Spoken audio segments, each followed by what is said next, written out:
Get the unmissable news stories of the day. This is the Beijing Hour. Examining the events that impact and shape China and the rest of the world. This is the Beijing Hour, 1 hour of news and information brought to you every weekday. Now here's your host. Shane Bigham with you on this Thursday, February the 5th, 2026. You're listening to the Beijing Hour, coming to you live from the Chinese capital. And on today's program, the Chinese presidents had separate phone calls with his U.S. and Russian counterparts. The Chinese mainland has criticized Taiwan's Mainland Affairs Council for comments regarding a mainland-born elected official on the island. The UN's issued a warning about the expiry of a key nuclear treaty between the U.S. and Russia. In business, China's improving market regulations. In sports, the head of the IOC calls for global unity ahead of the official start of the Olympic Winter Games. In culture and entertainment, Shanghai's launched an upgraded holiday program ahead of Spring Festival. Now the day's top stories. Chinese President Xi Jinping held separate phone talks with U.S. President Donald Trump and Russian President Vladimir Putin within hours of each other on Wednesday. During the call with President Trump, Xi Jinping urged Beijing and Washington to strengthen dialogue and communication, properly manage differences, and expand cooperation. Wu Haojun has more. President Xi Jinping says he hopes to work with President Donald Trump to steer the giant ship of China-U.S. relations steadily forward through difficulties and accomplish more things together this year. President Xi says if the two sides work in the same direction in the spirit of equality, respect, and mutual benefit, they can find ways to address each other's concerns. He says both countries have important milestones in 2026, with China kicking off its 15th five-year plan and the U.S. celebrating the 250th anniversary of its independence. China will also host the APEC Economic Leaders meeting this year, and the U.S. will hold the G20 summit. Xi Jinping says China and the U.S. should make progress step by step to build mutual trust, find the right way to get along, and make 2026 a year where they advance toward mutual respect, peaceful coexistence, and win-win cooperation. President Xi emphasizes that the Taiwan question is the most important issue in China-U.S. relations. He stresses that Taiwan is China's territory and China must safeguard its own sovereignty and territorial integrity, and will never allow Taiwan to be separated. He urges the U.S. to handle the issue of arms sales to Taiwan with prudence. President Trump says he understands China's position on the Taiwan question and seeks to keep U.S.-China relations in good shape during his presidency. He also says the U.S. relationship with China is the most important in the world. Trump says he shares a strong relationship with President Xi and has a lot of respect for him. He says the two countries excel in fields including economy and trade, and adds that the U.S. seeks to work with China to strengthen bilateral ties. That was Wu Haojun on the phone call between the Chinese and U.S. presidents on Wednesday evening. President Xi highlighted the significance of the Taiwan question in bilateral relations, emphasizing China's determination to safeguard national sovereignty and territorial integrity. Following the phone talks between the two presidents, China's State Council Taiwan Affairs Office issued a statement. What President Xi said clearly states China's firm position on the Taiwan question, providing the fundamental guideline for this. Taiwan is part of China's territory. The Taiwan question is at the core of China's core interests and is the first unbreakable red line in China-U.S. relations. The Democratic Progressive Party authorities have repeatedly attempted to seek Taiwan independence, relying on external forces and military buildup, which has led to tension and instability. The U.S. side should abide by the One China principle and the 3 joint communiques between China and the U.S. and handle the question with great caution. That was spokesperson Chen Binhua with the State Council Taiwan Affairs Office. Earlier on Wednesday, President Xi Jinping had a virtual meeting with his Russian counterpart, Vladimir Putin. The two leaders agreed to further deepen bilateral cooperation and promise support to each side in various sectors. This year marks the beginning of China's 15th five-year plan, and President Xi said China would take proactive steps to expand its high-standard opening up and share development opportunities with all countries. Over the past year, we have met twice, steering China-Russia relations into a new stage of development. 2026 marks the first year of the China's 15th five-year plan, and China will more actively and proactively expand high-standard opening up. This year is also the 30th anniversary of the establishment of the China-Russia Strategic Cooperative Partnership, the 25th anniversary of the signing of the Treaty of Good Neighborliness and Friendly Cooperation between the People's Republic of China and the Russian Federation, and the launch year of the China-Russia Year of Education. Both sides should seize this historic opportunity and with deeper strategic coordination and more proactive and responsible actions as major countries, ensure that China-Russia relations continue to advance steadily along the right track. The Chinese president said the international situation has become increasingly turbulent since the beginning of the year. He said as responsible major countries and permanent members of the United Nations Security Council, China and Russia have an obligation to encourage the international community to uphold fairness and justice. President Xi said both sides must defend the outcomes of victory in World War II and firmly safeguard the international system centered on the United Nations and the basic norms of international law. President Putin said Russia has full confidence in bilateral relations. Both sides should continue to support each other in national sovereignty, economic development, and promoting people-to-people exchanges in education and culture. Putin also said Russia will continue strengthening coordination with China within multilateral frameworks, including the United Nations, the Shanghai Cooperation Organization, and the BRICS Group. Russia will also support the APEC Economic Leaders meeting in the Chinese city of Shenzhen later in the year. And for more, Tian Yu spoke with Wang Peng, a research fellow at the Institute of State Governance at Huazhong University of Science and Technology. So, Professor, Chinese President Xi Jinping spoke with Russian and U.S. presidents on the same day, something we've really seen before in China's head of state diplomacy. So how should we understand the timing of these back-to-back conversations, and what makes this particular moment diplomatically significant? The timing is not accidental. It reflects a deliberate diplomatic choreography. In China's head of state diplomacy, simultaneous high-level engagement with Washington and Moscow signals that Beijing is positioning itself as an indispensable actor in managing great power relations, rather than allying exclusively with either side. This is especially significant given the current global environment, where major power rivalry, regional conflicts, and economic fragmentation are all intensifying. From a strategic perspective, this back-to-back calls demonstrate China's attempt to stabilize its external environment at the start of 2026. Xi Jinping's remarks on guiding the ship of China-U.S. relations through storms suggest that Beijing anticipates turbulence, but also sees opportunities to shape outcomes through sustained dialogue. The reference to both sides hosting major summits, APEC and G20, indicates that 2026 will be a year of major diplomatic staging.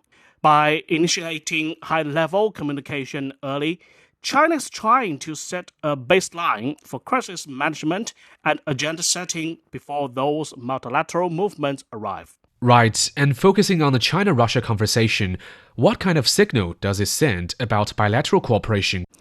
China continues to view the China-Russia relationship as a key pillar of its external strategy. Rather than indicating a dramatic shift, it suggests a deepening and institutionalization of existing strategic coordination.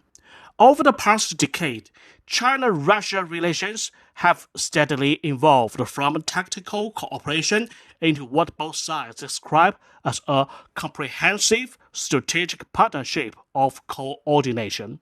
What we are likely seeing now is not the beginning of a new phase, but a reinforcement of the current trajectory, one defined by the strategic predictability. Beijing wants to ensure that its coordination with Moscow remains stable even as it engages Washington more actively. This matters because in great power politics, perception is often as important as policy. A China-Russia call occurring alongside a China-U.S. call tells Moscow that Beijing is not pivoting away, and it tells Washington that engagement with China does not imply China will downgrade its partnership with Russia. And how are these conversations likely to be read by the international community? These conversations will likely be interpreted as evidence that China's diplomatic weight is rising, not only as a regional power, but as a central node in great power interaction. When Beijing is simultaneously engaging both Washington and Moscow at the leader level, it reinforces the perception that global stability increasingly depends on China's strategic choices and diplomatic posture. Many countries, especially in the global south, will read these as China acting like a system-shaping power. Xi Jinping's emphasis on mutual respect, peaceful coexistence, and win-win cooperation is consistent with China's long-standing messaging, but the context makes it more consequential. That was Wang Peng with Huazhong University of Science and Technology. Coming up, the Chinese mainland has criticized Taiwan's Mainland Affairs Council. You've been listening to programs from CGTN Radio. CGTN Radio. We invite you to visit us online for more audio, pictures, and in-depth reports. At radio.cgtn.com, you can access a wide range of programs and find your favorite news, talk, features, entertainment shows, and podcasts. Hear the difference with CGTN Radio. It's 12 minutes past the hour. Chinese mainland has criticized Taiwan's Mainland Affairs Council for its comments about a recently elected public representative of the Taiwan People's Party from the Chinese mainland. Taiwan's Mainland Affairs Council said that she must renounce her Chinese mainland citizenship within 1 year or face disqualification from holding public office. State Council Taiwan Affairs Office spokesperson Chen Binhua said the Taiwan authorities have no right to issue such a demand. There is only one China in the world. Both mainland and Taiwan belong to one China. There is no such thing here as giving up nationality at all. The Democratic Progressive Party authorities stubbornly insist on the Taiwan separatism and blatantly promote the two-state theory. It intentionally challenges the historical and legal facts that both sides of the Taiwan Strait belong to one China and resorts to all means to suppress the mainland spouses in Taiwan. We firmly oppose this, and the DPP authorities' misdeeds have been strongly opposed by an increasing number of people in Taiwan. The mainland spokesperson also urged Taiwan authorities to lift what he called unreasonable restrictions on cross-strait air travel, citing strong public demand for the full restoration of direct flight routes. Chen Binhua said that with Spring Festival approaching, Taiwan compatriots, business people, and students are eager for smooth travel home to celebrate the holiday. He added that mainland authorities will prioritize the needs of Taiwan travelers and actively prepare additional cross-strait charter flights during the festival period. The Chinese mainland's announced that air travel for Shanghai residents to Kinmen and Matsu Islands, administered by the Taiwan region, will soon resume. Xiao Shu-zhen, vice chairman of Taiwan's Chinese Kuomintang Party, expressed his support for the decision. The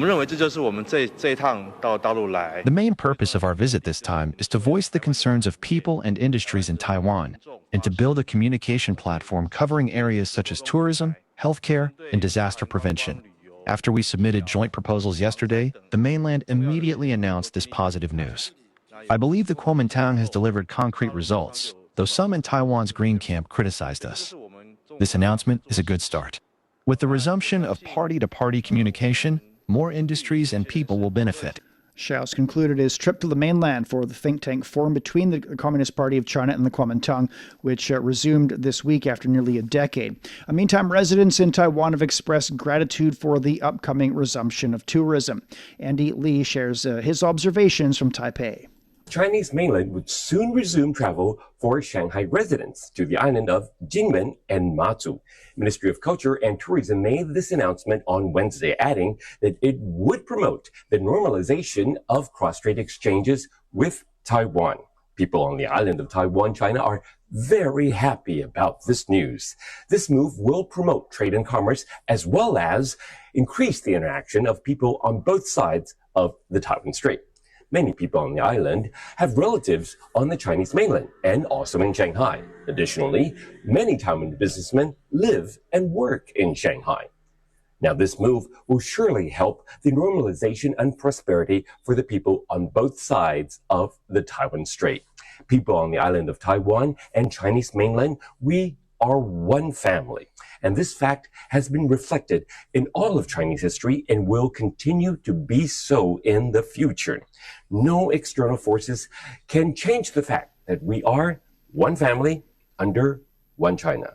That was Andy Lee in China's Taiwan region. The resumption of travel from Shanghai to Kinmen and Matsu is expected to advance people-to-people exchanges and boost cooperation across the Taiwan Strait. B-Ran has more from Shanghai.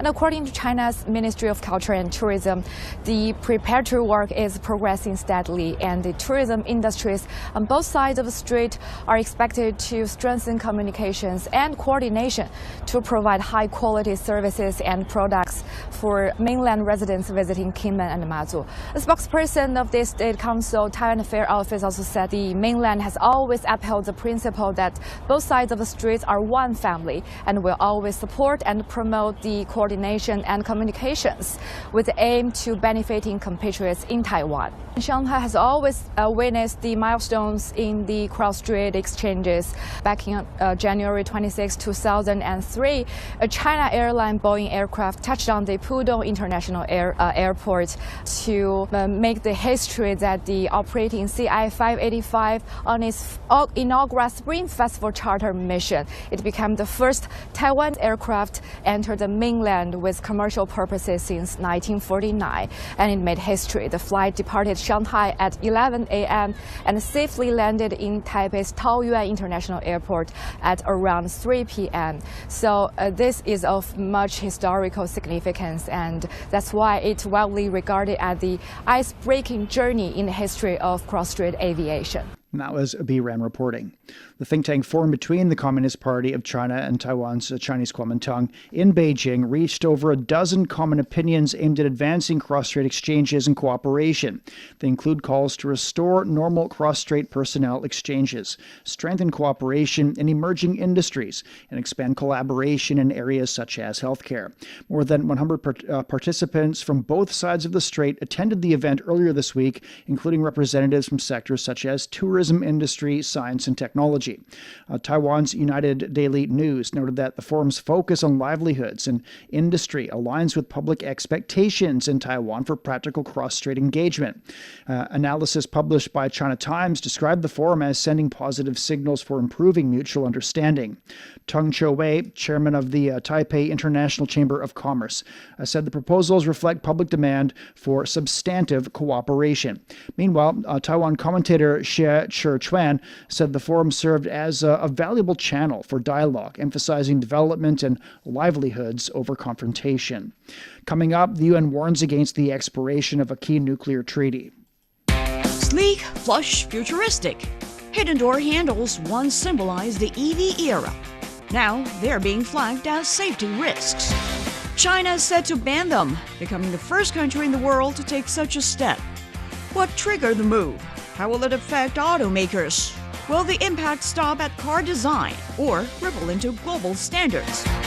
We'll break it all down on this week's Chat Lounge. Tune in wherever you get your podcasts and on CGTN Radio. And 19 minutes past the hour.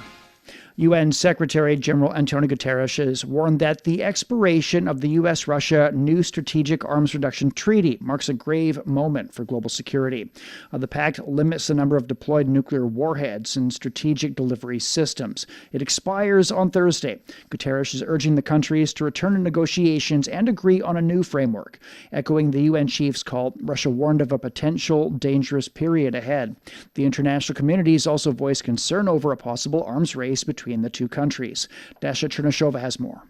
With the New START treaty expiring, Moscow says it will act responsibly and based on a thorough analysis of the overall security situation. The Kremlin says it has not received a response from Washington to its proposal to extend the New START treaty, the last nuclear arms reduction treaty between the United States and Russia, Kremlin aide Yuri Ushakov said Wednesday.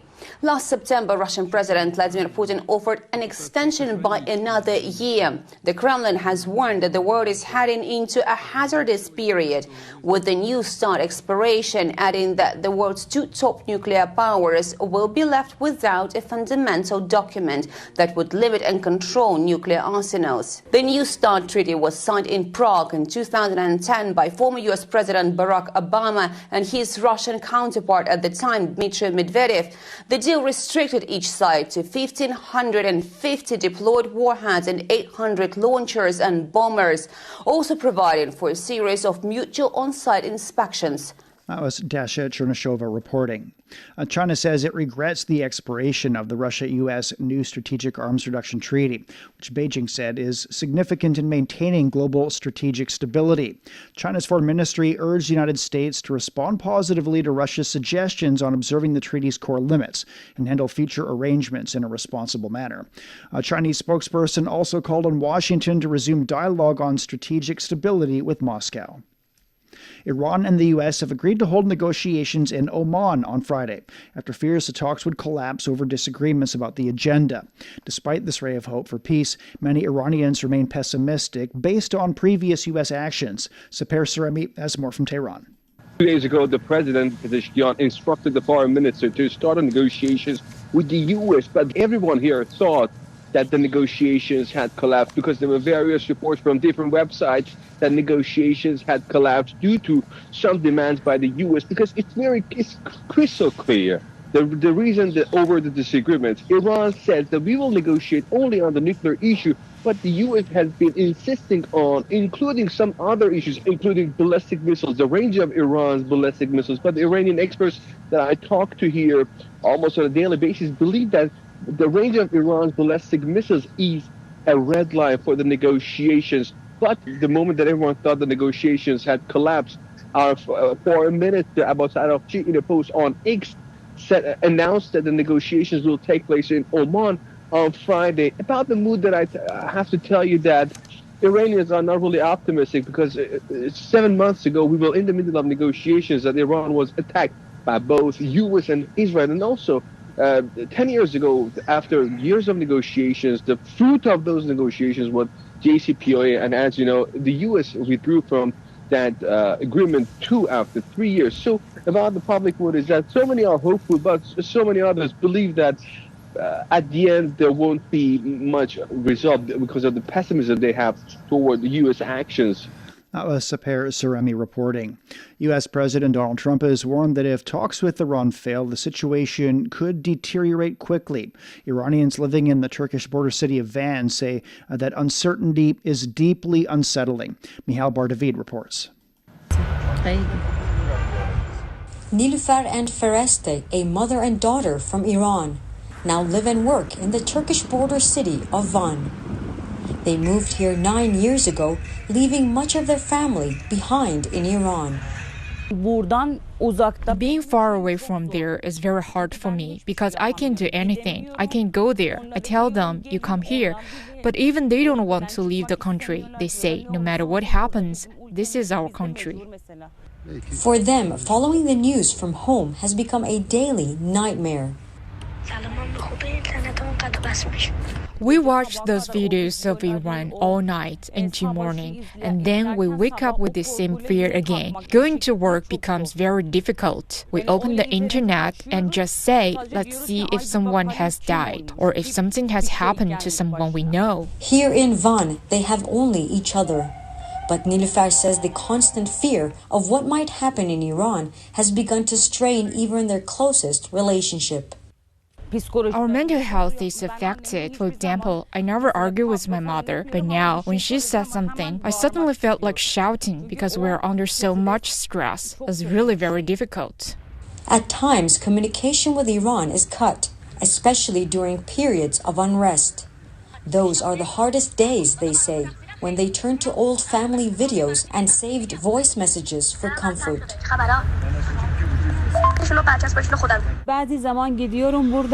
Sometimes I ask taxi drivers here, if you're going to Iran, when you come back, please let me know. I call everyone. If I find a taxi, I say, please, if you go to Iran, check, call from a lifeline, ask if my son, my brother, everyone is okay. It's very, very bad. It's terrifying. One of their greatest fears is losing contact with loved ones back home altogether. If the internet is cut again for a few days, a week, 10 days, I become like this again. I get extremely stressed. My heart hurts. It's unbearable. I get headaches. I don't know what to do. With Iranian President Masoud Pezeshkian insisting that talks with the United States must be free of threats, and U.S. President Donald Trump warning of serious consequences if negotiations collapse, uncertainty continues to hang over the region. Here in the Turkish border city of Van, many Iranians are watching closely, hoping that diplomacy can still prevail and spare them the prospect of yet another conflict. That was Mihail Bar-David reporting from Turkey. Talks between Russia, Ukraine, and the United States are underway in Abu Dhabi. Kyiv's lead negotiator has called day one of the meeting productive. Nadia Swan has more. Some of the sticking points that they didn't get over last time, which was essentially the Russians wanting Ukraine to give up the last 20% of the Donbass, which Ukraine don't want to do, and also the fate of the Ukrainian Zaporizhzhia nuclear power plant, which is currently held by Russia. So those were the sticking points last time. Going to the second round of talks, what we're hearing is that Kyiv's top negotiator, Rustem Umerov, he's saying that Ukraine's actually working towards a dignified and lasting peace. However, a slightly different tone from the Russian side, who are saying that they are going to continue their special operation until, as they phrase it, Kiev makes appropriate decisions. Now, the Ukrainian delegation are also expected to be holding just bilateral talks with the American delegation, and they say that they are set for real steps to take this peace process forward.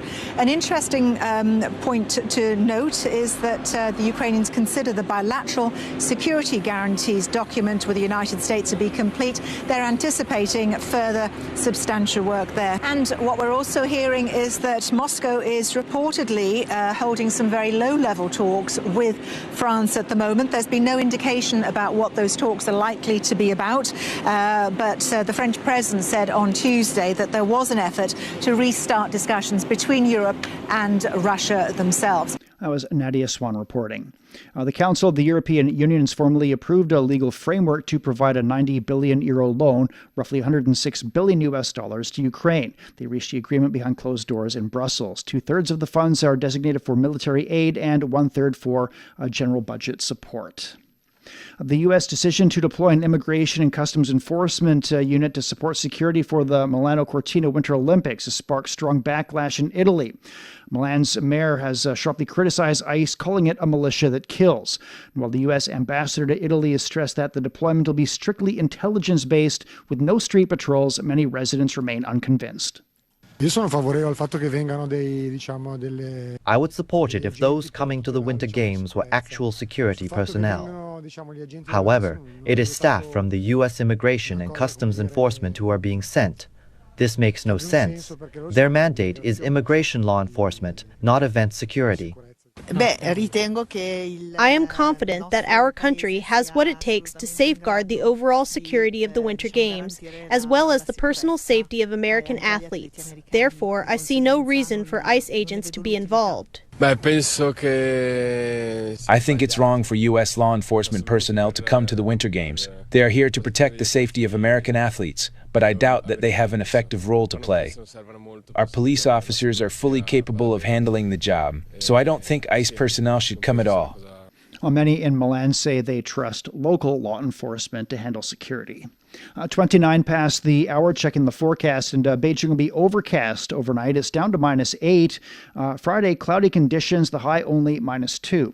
Shanghai will see a light rainfall. It dips down to -6 overnight. Some sleet developing, a high of 6 for Friday.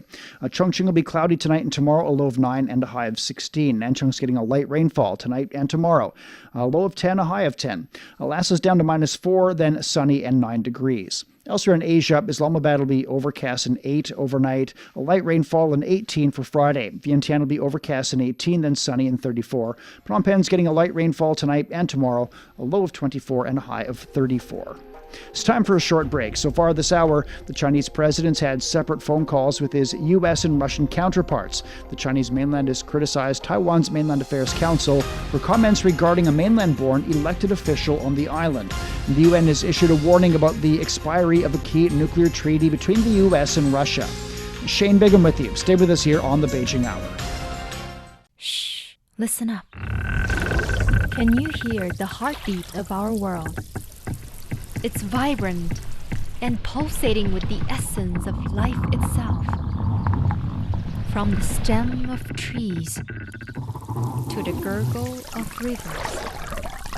From the silent strength of mountains to the icy whispers of glaciers. Even the solid ground beneath our feet. And right there, in the midst of all, beats the heart of humanity. What if those other heartbeats were to stop? Would ours keep on ticking? Ever wondered what's actually going on in Africa through the perspective of an African? How are things really going between China and Africa? What's the narrative of this relationship? Well, get a perspective with China-Africa Talk. Hear from African diplomats, entrepreneurs, academics, Chinese natives, and more. Get on our wavelength every week to find out what's real with China-Africa Talk. Find us on your favorite podcast. We'll see you there. Examining the events that impact and shape China and the rest of the world. This is the Beijing Hour, 1 hour of news and information brought to you every weekday. Now here's your host. Shane Bigham with you on this Thursday. Still to come. In business, China's improving market regulations. In sports, the head of the IOC calls for global unity ahead of the official start of the Olympic Winter Games. In culture and entertainment, Shanghai's launched an upgraded holiday program ahead of Spring Festival. To contact us, you can email radio@cgtn.com or follow our X account @CGTN Radio. Now checking the day's headlines, here's Tianyu. Thank you, Shane. Chinese President Xi Jinping is calling for progress with the United States in building mutual trust and finding the right way to get along. During a phone call with his U.S. counterpart on Wednesday, President Xi expressed hope to work with President Donald Trump to steer bilateral ties through challenges. The Chinese president stressed that the Taiwan question is the most important issue in China-U.S. relations and urged the U.S. to handle the issue of arms sales to Taiwan with prudence. President Trump said that the United States would like to make more progress in bilateral ties, adding that he understands how China feels about the Taiwan question and would like the two sides to continue talking to each other and keep the relationship in good shape during his presidency. The Chinese president has held a virtual meeting with Russian President Vladimir Putin, calling on the two sides to strengthen cooperation in various fields.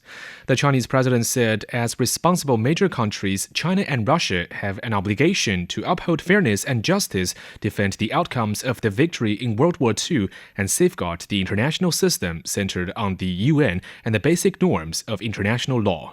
President Putin said Russia will continue strengthening coordination with China within multilateral frameworks. Chinese President Xi Jinping has replied to Lao leader Thongloun Sisoulith, agreeing to designate 2026 as the year of China-Laos friendship and to launch a series of celebratory events. The Chinese leader said the two countries are close neighbors and partners with generations of friendship, noting that they have strengthened cooperation, supported each other's core interests, and delivered tangible benefits to their peoples. He said China is ready to take the 65th anniversary of diplomatic ties and the friendship year as an opportunity to deepen cooperation, strengthen strategic coordination, and advance the building of a China-Laos community with a shared future. Thongloun said Laos will work closely with China to ensure the success of the celebrations and further elevate bilateral relations and cooperation across all fields. Iranian Foreign Minister Saeed Abbas Araghchi says Iran's nuclear talks with the U.S. will be held in Oman on Friday. He confirmed on X that the talks will start at about 10 a.m. local time.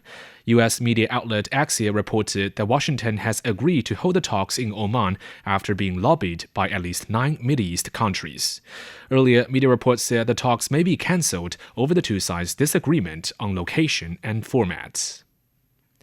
The United Nations says it is extremely concerned about the humanitarian situation in Cuba, warning that conditions could sharply deteriorate if the island's oil supplies run dry. UN spokesperson Stefan Dujarric said the Secretary General is closely monitoring the crisis. I've been asked about the current situation in Cuba, and I can tell you that the Secretary General is extremely concerned about the humanitarian situation in Cuba, which will worsen, if not collapse, if its oil needs go unmet.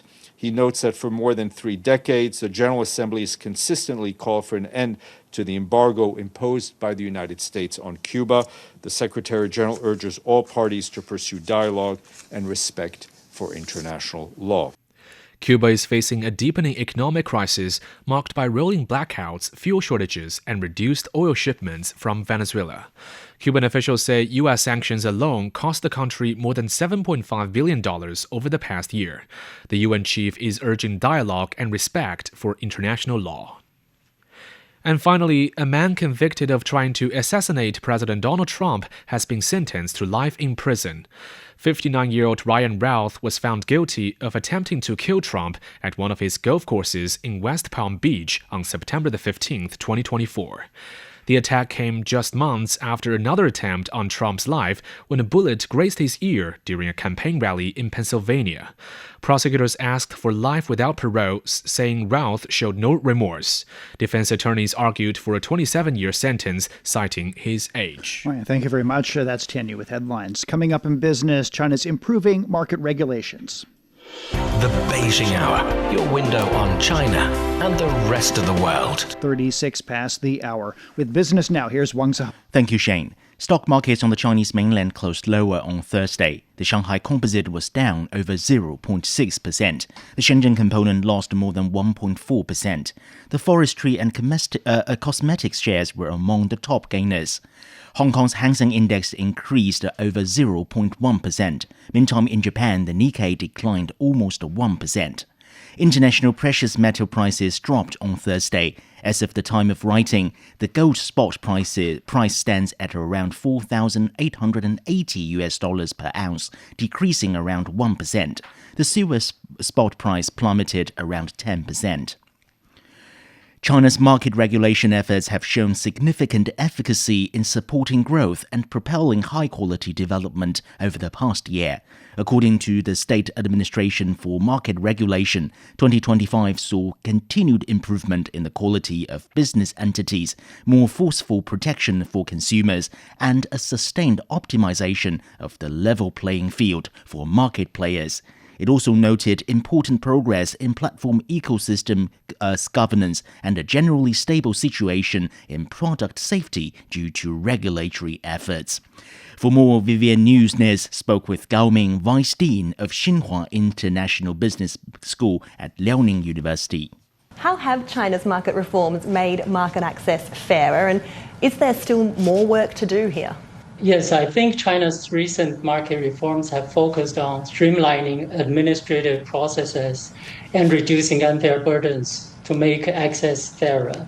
For example, such measures, there are simplifying procedures for business registration, migration, and transformation into companies, etc.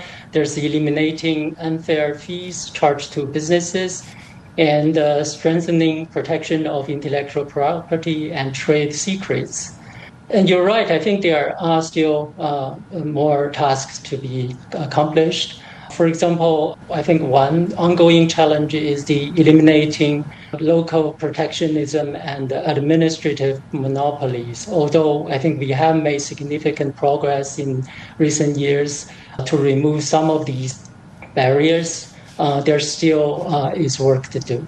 What about creating a level playing field for market players? Has much progress been made on that front?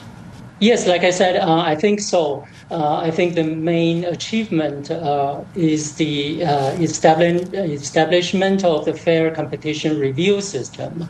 So this system requires different market departments and the levels to scrutinize their own draft policies, regulations, measures, etc., to ensure they do not unfairly exclude or restrict competition.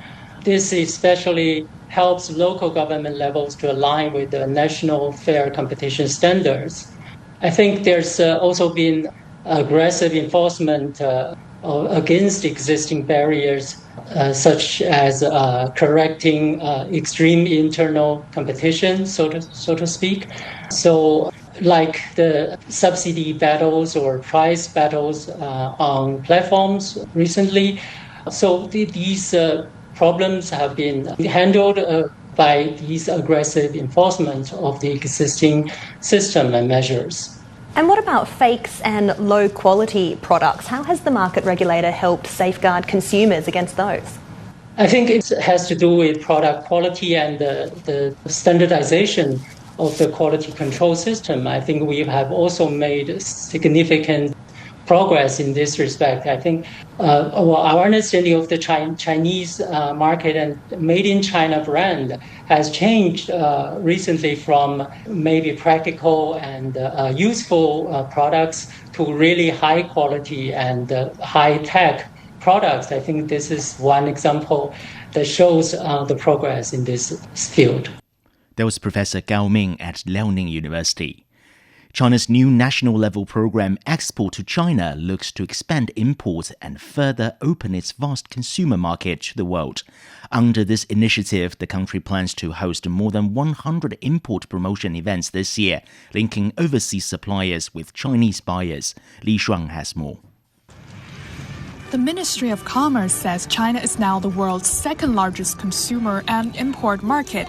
In 2025, China's total economic output exceeded $19 trillion, with retail sales topping $6.9 trillion and imports reaching $2.6 trillion. 今天呢，我们举办出口中国系列活动。 The launch of the Export to China initiative is a proactive step by China to expand high-level opening up, actively increase imports, and promote balanced trade development. Approaching it from the perspective of our trading partners, we are building this new national-level brand to make China's vast market a market shared by the world. For about 1,500 Italian companies operating in China, the initiative is being closely watched. The message is positive.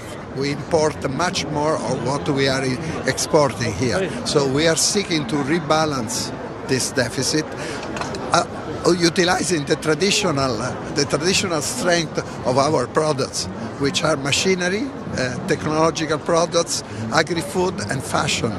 Germany is by far Europe's largest exporter to China. In 2024, it exported goods worth 90 billion euro. When it comes to further penetrating the Chinese market, Germany is ready to face challenges head on.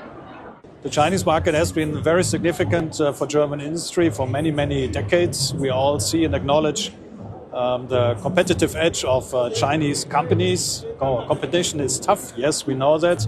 German industry likes competition, fair competition, and considering the very quick technological progress that we see in many industries here in China, we firmly believe that there's interesting potentials emerging for new technology partnerships. The United Kingdom has become the first country to sign a memorandum of understanding under the initiative, following Prime Minister Keir Starmer's recent visit to China. One of my hopes through this export MOU is that we can help small and medium-sized enterprises, which are some of our most innovative and some of our fastest growing companies. I think if they can use structures like this, they really need help to understand the Chinese market. Chinese officials say the goal is to turn China's modernization and consumption upgrade into shared opportunities, supporting global trade, strengthening supply chains, and reinforcing the multilateral trading system. That was Li Shuang reporting. Official data shows that trade between China and other APEC economies from 2021 through last year surpassed 125 trillion yuan, or around $18 trillion, up over 39% from the previous 5-year period. The figure for 2025 alone came in at nearly 26.3 trillion yuan, accounting for around 60% of the year's total foreign trade. The General Administration of Customs highlighted the Asia-Pacific region's role as the world's growth engine, noting that its total economic volume now represents over 60% of the global economy. The administration has also proposed initiatives to deepen cooperation under the Smart Customs Partnership and to enhance supply chain resilience and accelerate digital transformation. Chinese scientists have discovered the core pathological brain network for Parkinson's disease. By directly targeting and intervening in the network, the research team led by Professor Liu Hesheng from Changping Laboratory in Beijing has achieved positive results in clinical studies, a world-first breakthrough. This groundbreaking research appeared in the international academic journal Nature on Thursday. The research team found that the core issue in Parkinson's disease lies in severe functional abnormalities within a key brain network known as the somatocognitive network. It is primarily involved in movement planning and coordination. China has introduced a zero-tariff policy on certain imported goods for consumption by residents in the Hainan Free Trade Port. The Finance Ministry, the General Administration of Customs, and the State Taxation Administration jointly announced the policy, effective immediately. Import duties along with value-added tax and consumption tax levied at the import and domestic stages will be exempted on eligible goods purchased by residents in the southern tropical island at designated retail stores. Eligible residents include Chinese citizens with the Hainan Identity Card, a local residence permit, or a local social security card, as well as overseas personnel who work and live in Hainan and hold valid residence permits.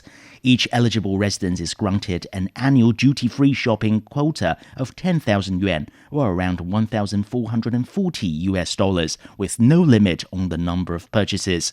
The policy covers daily necessities including specified food and beverages, daily chemical products, and household goods. Authorities say the policy is part of broader efforts to advance high-standard building in the Hainan Free Trade Port, aiming to enable residents to directly benefit from the island's opening up. All right, thank you very much. That's Wang Ziheng with Business. You're listening to the Beijing Hour, and coming up in sports, the head of the IOC calls for global unity ahead of the official start of the Olympic Winter Games. Sideline Story brings you all things sports related. The hottest topics, latest events, juiciest stories, all with a very personal take. Subscribe to Sideline Story Podcast for heated sports discussions covering events that are happening in China and around the world. 47 past the hour. With sports now, here's Yang Guang. Thank you, Shane. IOC President Kirsty Coventry says the opening ceremony for the Milano Cortina 2026 Olympic Winter Games will be aimed at promoting unity and respect, while also highlighting how athletes from all over the world come together in peace and harmony at the Olympic villages. I hope that the opening ceremony is seen by everyone of an opportunity to be respectful towards each other, right? And for me, again, when we went to the village, that is just the best reminder of how we all should be. Because you see athletes from every walk of life, and we walked through some of the areas where they're getting to sort of have chill time and hangout time, and no one's asking what country they come from or what religion or what they like to do. They're all just hanging out, and it was so cool to see. But again, as I said, it was like a real opportunity to just put into perspective how we could be. And so for me, I hope that the opening ceremony will do that and will be a reminder to everyone of how we could be. And that's what I think these games will also bring. Speed skater Ning Zhongyan and short track speed skater Zhang Chutong will serve as China's flag bearers at the opening ceremony. China's delegation comprises 286 members, including 126 athletes. Mixed doubles curling has begun at the Milano Cortina 2026 Olympic Winter Games. Britain, Sweden, Canada, and Switzerland all won their opening matches. The lights in the Cortina Stadium went out briefly just after play started, but returned quickly. Britain beat Norway's silver medalists from 2022. Sweden's world champion siblings came from behind to defeat South Korea. Canada and Switzerland also secured victories. Host nation Italy start play on Thursday against South Korea. The mixed doubles final is set for February the 10th. The men's and women's tournaments will follow later in the games. In football, Manchester City has moved into the English Football League Cup final for the 10th time after beating Newcastle United 3-1 in the second leg and 5-1 on aggregate, setting up a final clash against Arsenal. They surged into a 3-0 lead in the first half thanks to Ahmad Mamouchi's brace and Tiani Reinder's strike. City manager Pep Guardiola is satisfied with the performance. In general, make a 5-1 aggregate is really, really good. The first half, having the pace and the rhythm, especially for the players that we have up front in the middle, that they are defensively higher pace. And yeah, for many of us, for me included, I'm really happy to come back. And for many players that have never been in a final, the Carabao Cup or in a final in this club, it's a good thing to experience that against maybe the best team right now in Europe, in the world, for many reasons. The numbers, the stats, the way they play in many aspects are really good.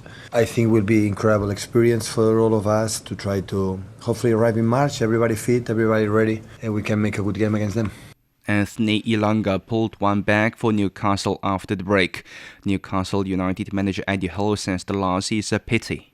Yeah, it is painful. I think we obviously loved the ride that we had last year and lifting the cup and all the moments and memories that brought. It was an incredible experience and we were desperate to do it again. I definitely can't fault the players' attitude in terms of what they've given. We are playing, every 2-3 days. We're finding it difficult in this moment, having just played Paris, Liverpool and Manchester City away. That's a tough schedule for any team to face. Manchester City will play Arsenal in the final on March the 22nd.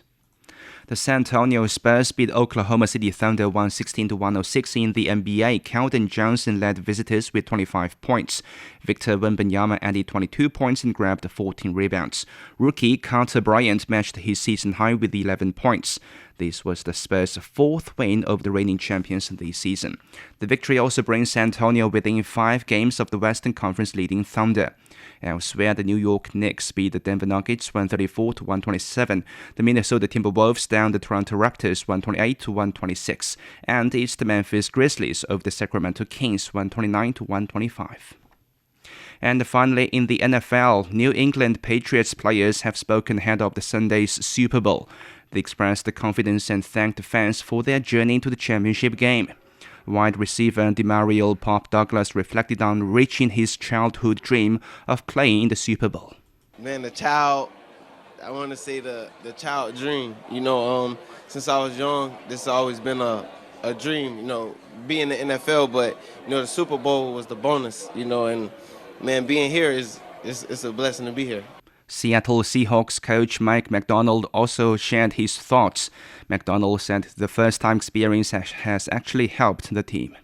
It's funny, you're not looking at the guy that's been to the Super Bowl like 6 times. It's just, this is all of our kind of first time going through this experience. And I think that's been an edge for us throughout the whole season, is every time we've gone into a new experience together, we have principles that we want to abide by. And those are kind of like our guiding lights in terms of how we want to operate and how we want to make our decisions. He also praised Sam Darnold's resilient attitude and consistent approach to every game. All right, thank you very much. That's Yang Guang with sports.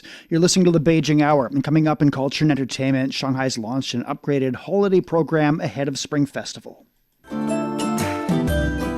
From north to south, east to west, people in China are chasing their dreams and leaving their mark. Want to know how they beat the odds and made a difference? Footprints brings you the true life stories of their journeys. 53 past now. In culture and entertainment, as Spring Festival approaches, Shanghai's launched an upgraded holiday program that links culture, tourism, commerce, sports, and exhibitions across the city. The program includes over 2,500 festive events, performances, and sports activities for residents and visitors to usher in the new year, the Year of the Horse. Mike Fox reports. Across major shopping districts and neighborhoods in Shanghai, traditional lantern displays are lighting up the streets, while cultural exhibitions and intangible heritage activities are being brought directly into commercial spaces. In Minhang District, the Beautiful Life Spring Festival season has just kicked off, featuring 51 themed activities under the 4 categories of shopping, celebrations, exhibitions, and interactive experiences. By taking part in these traditional customs, kids can really experience the richness of Chinese culture. While children have their fun, us parents can enjoy what we like. In Hongkong's historic North Bund neighborhood, large-scale light art installations based on the theme of the Year of the Horse illuminate century-old alleyways, blending historic architecture with contemporary culture expression. When we first arrived, the lights weren't on, but after the lighting ceremony, the New Year atmosphere immediately came alive. With the performances and the artistic display, the festive mood was instantly palpable. With cultural activities woven into everyday urban spaces, Shanghai's citywide Spring Festival program is turning shopping districts into sprawling stages for tradition, art and community celebration. The immersive holiday experience promises to capture both the warmth of Chinese New Year customs and the dynamic vitality of a global metropolis. That was Mike Fox reporting. China Media Group is promoting its 2026 Spring Festival Gala across Europe. A video for the gala is showing at cultural and sports events. In Norway, nearly 1,000 people saw the video at a New Year's celebration. Mayor Lenny Conradi of Asker Municipality offered New Year wishes. Then I wish all the Chinese here in this area and in Asker especially, very happy New Year. In Sweden, a horse lantern show featured that promotional video. In Germany, the video played during a basketball game. The gala itself will be broadcast around the world on February the 16th. That is the eve of the Chinese New Year this year. The National Museum of Cambodia is now displaying Chinese New Year decorations. The exhibit features Chinese knots, lanterns, and pandas for the upcoming Year of the Horse. This is part of a larger show on China-Cambodia civilizations, running until February the 28th. An official says the display aims to showcase Cambodia-China relations through art. Hungary and China have issued a commemorative stamp series called National Treasures, Traditional Hungarian and Chinese Instruments for the upcoming Chinese New Year. The sheet features 4 stamps showing China's guzheng and Hungary's zither. A ceremony in Budapest included a joint performance of Hungarian music. Chinese Ambassador Gong Tao said the stamps show growing cultural cooperation and mutual appreciation. The new National Treasures series follows a popular 12-year run of Chinese zodiac stamps from the Hungarian Post. 57 past the hour. Checking the forecast before we go for the day. Beijing's overcast overnight. It's down to -8. Cloudy and -2 for a high on Friday. Shanghai will see a light rainfall overnight and it's down to 6 degrees. Tomorrow, sleet in the forecast and 6 for a high. Chongqing will be cloudy tonight and tomorrow, a low of 9 and a high of 16. Nanchang's getting a light rainfall overnight and through the day tomorrow, a low of 10 and a high of 10. Lhasa down to -4 this evening. Tomorrow is sunny and 9 degrees. Elsewhere in Asia, Islamabad's overcast and down to 8 this evening. Friday will get a light rainfall and 18. Vientiane will be overcast with a low of 18. Tomorrow sunny and 34. Phnom Penh's getting a light rainfall tonight and tomorrow, a low of 24, a high of 34. In Africa, Nairobi's getting overcast conditions and 28 degrees Celsius. And that's it for this edition of the Beijing Hour. Making news today, the Chinese president's had separate phone calls with his U.S. and Russian counterparts. The Chinese mainland has criticized Taiwan's Mainland Affairs Council for comments regarding a mainland-born elected official on the island. But on behalf of the staff, Shane Begum in the Chinese capital, hoping you'll join us for the next edition of the Beijing Hour. Find the Beijing Hour at precisely 6 p.m. Beijing time. We meet you on podcast and on air every weekday. The Beijing Hour, your window on China and the rest of the world. He can't live without the Yellow River in his eyes. The Yellow River is so noble and elegant. Both my grandpa and dad made a living from the river. Would you like to move away from the Yellow River? I don't think I will. I love it so much. The Yellow River, the second longest river in China, is regarded as a shaping force in the history, economy and culture of northern China. Today, about 100 million people live within its water basin, making up nearly 9% of the country's population. How is climate change felt at its headwaters, and what are the locals doing to cope with it? What are the descendants of the boatmen doing? What has kept some people from leaving their home village by the river, and what has drawn others back? Could the fading fishing community revive in a time of digital transformation? From 2021 to 2024, our reporters visited the upper, middle and lower reaches of the Yellow River, talked to the herders, farmers, boatmen, fishermen and eco-activists who share a close bond with the river, and present their stories in pictures, podcasts and videos, all in our 12-part series, The Yellow River Mosaic, available only on CGTN Radio